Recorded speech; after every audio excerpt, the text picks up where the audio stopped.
8h12 sur Studio Kalita et notre premier invité ce matin, c'est Alex Greenberg. Alex Greenberg, bonjour, Boker Tov.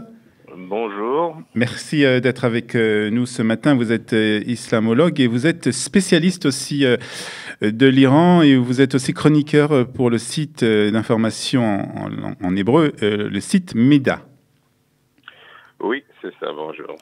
Alors, on va parler avec vous, bien entendu, de ce qui se passe en Iran, des manifestations qui ont commencé déjà il y a 3 jours et qui commencent à s'intensifier. Alors, d'abord, expliquez-nous comment cela a commencé et pourquoi cela a commencé. D'abord, les contestations populaires en Iran ont commencé à l'origine contre le président Rouhani pour sa faillite de mettre en œuvre ses promis lors des élections.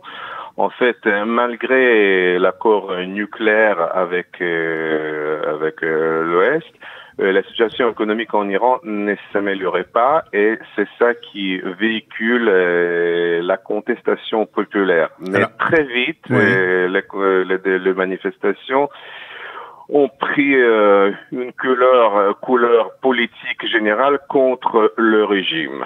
Une couleur politique générale contre le régime en général.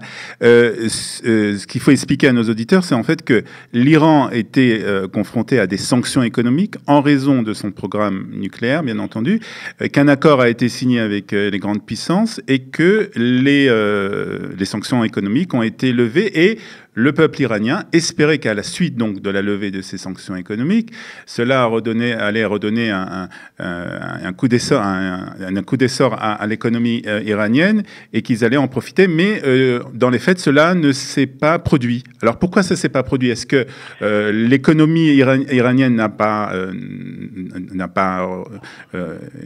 augmenté ou parce que il y a eu des problèmes de corruption? Et l'économie iranienne souffre de l'ensemble des problèmes. Et d'abord, le président Rouhani a réussi à baisser un peu l'inflation, mais des compagnies étrangères ne se sont pas revenues en Iran, sauf quelques exceptions comme la compagnie Total. Mais comme les autres sanctions américaines restent en vigueur, et aucune compagnie étrangère ne risque pas d'entrer en Iran. Et surtout, c'est vrai que les problèmes des bases de l'économie iranienne ne dépendent pas des sanctions, mais il s'agit de corruption, de malversations, détournements financiers qui ne sont pas favorables non plus aux affaires, certainement aux compagnies étrangères. Mais le peuple iranien avait des espoirs peut-être naïfs que l'amélioration économique irait arriver dans quelques mois, ce qui est impossible. Mmh.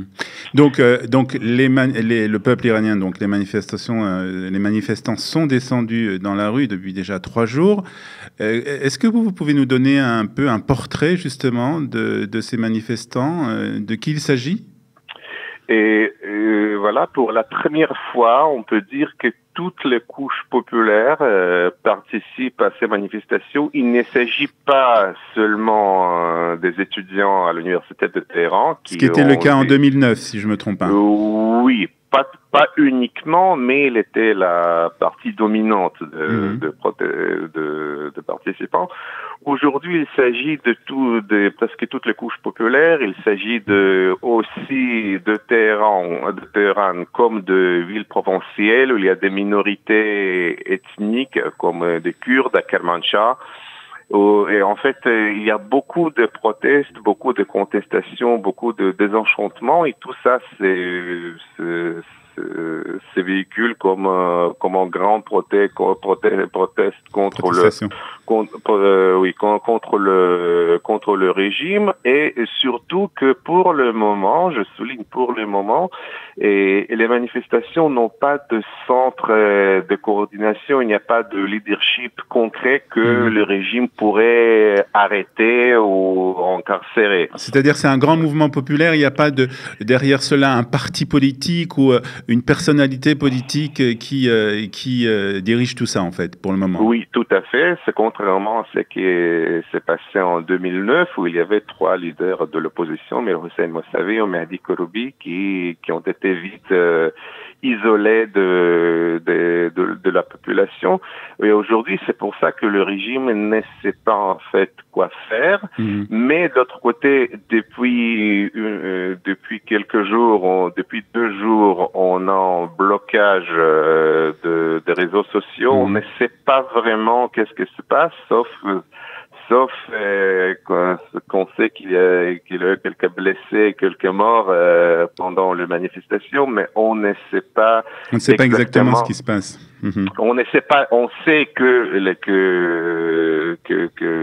les manifestations continuent dans toutes les villes, mais l'échelle n'est pas connue pour le moment.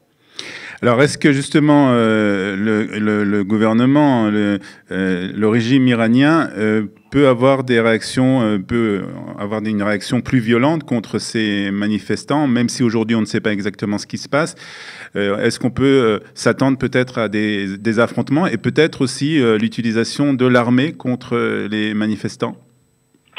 Et oui et non. D'abord, bien sûr, le régime n'a pas toujours employé tous les moyens de pression à sa disposition, ça c'est sûr.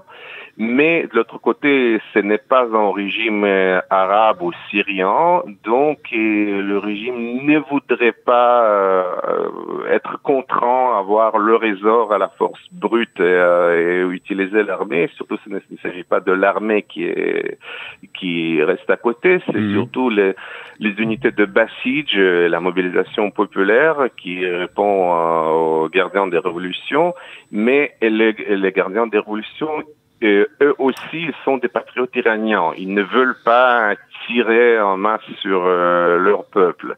Mais c'est sûr que si l'existence du régime est mise en question, alors il n'hésitera pas à utiliser toute la force. Et il faut toujours savoir que les dirigeants iraniens, ce sont des révolutionnaires. Ce sont des gens qui ont fait la révolution en 79. Ils savent comment ça se passe. Oui. Alors justement, comme ils savent comment ça se passe, ils peuvent justement peut-être plus facilement contrecarrer cette révolution, enfin, ou du moins ces manifestations. Est-ce que vous voyez des différences entre ce qui s'est passé en 79 et ce qui se passe maintenant? Bien entendu, ce ne sont pas les mêmes personnes et ce ne sont pas les mêmes volontés, mais est-ce que dans la façon d'agir, vous voyez des différences ou vous voyez des points communs peut-être? Il y a des choses en commun, il y a beaucoup de différences quand même. D'abord, à l'époque, il y avait une coordination islamiste de ces organisations, de ces manifestations. Aujourd'hui, cela ne se passe pas. Aujourd'hui, il n'y a pas, les manifestants n'ont aucune idéologie claire, sauf le fait qu'ils détestent le régime. Pas forcément des raisons idéologiques. Mais de l'autre côté, paradoxalement, c'est aussi le très commun avec le régime du Shah Pahlavi, parce qu'à l'époque aussi les manifestations contre les Shahs, elles n'étaient pas islamistes, elles étaient contre la dictature de Reza Shah Pahlavi. Mais maintenant, il y a aussi ce sentiment amer. Je dirais que en fait la révolution a échoué. Il y a des slogans, par exemple. Oui. Enrelob Kardam, Echtebor Kardam. Je fais la révolution islamique et je me suis trompé. Et la République Istiqlal Azadi, Jumhuriya Irani, indépendance, liberté, République iranienne, contrairement au slogan originel de la révolution, indépendance, liberté, République islamique. Donc il y a ce sentiment de désenchantement. Un sentiment désenchantement pour les manifestants iraniens. Est-ce que, ce sera ma dernière question, est-ce que d'après vous, cela peut avoir des incidences sur les relations avec Israël?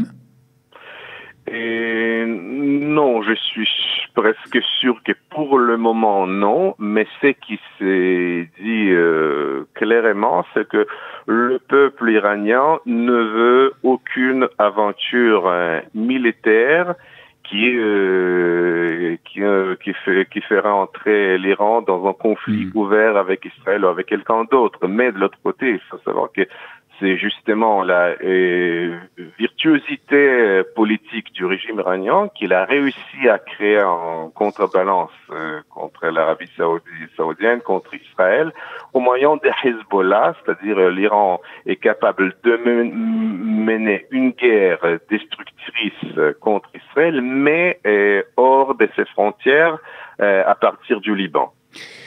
Alex Greenberg, merci d'avoir été avec nous ce matin. Je rappelle que vous êtes islamologue, spécialiste de l'Iran. Bonne journée, Boker Tov. Bonne journée à vous, merci. 8h presque 23 minutes. Dans quelques minutes, ce sera Eliana Gerfinkel dans ce studio pour Un jour, notre histoire.